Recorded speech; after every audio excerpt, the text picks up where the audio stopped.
গরু নিয়ে রাজনীতি করা নরেন্দ্র মোদী ও বিজেপি পার্টি এতদিন যেটা গোপন রেখেছিল ঠিক সেটাই ফাঁস করে দিলেন এই বাঙালি হিন্দু দাদা।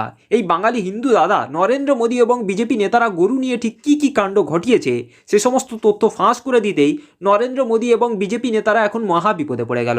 তো চলুন এই ভিডিওটি ধৈর্য ধরে শেষ পর্যন্ত দেখুন যে নরেন্দ্র মোদী এবং বিজেপি নেতারা গরু নিয়ে ঠিক কী কী গোপনে করছিল সে সমস্ত তথ্য এই বাঙালি হিন্দু দাদা ফাঁস করে দিতে মোদী, শুভেন্দু এবং বিজেপি পার্টি এখন কত বড় বিপদে পড়ে গেছে এই ভিডিওটি শেষ পর্যন্ত দেখলেই প্রমাণ পেয়ে যাবেন। আমরা দেখি মোদি গরুকে পরম যত্ন করছে, তাকে ফুল মালা পরাচ্ছে, তাকে পুজো করছে, শ্রদ্ধা করছে, এবং তার নিজের মাকেও যেরকম শ্রদ্ধা করেন গরুকে সেরকম শ্রদ্ধা করে এরকম দেখাচ্ছেন।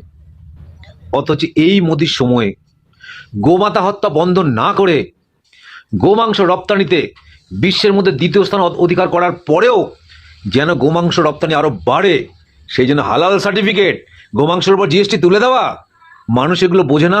এই 2026 সালে বিশ্বের মধ্যে গোমাংস রপ্তানিতে ভারতবর্ষ প্রথম হবে এবং মোদীর নেতৃত্বে। নাটক মানুষ বোঝে না।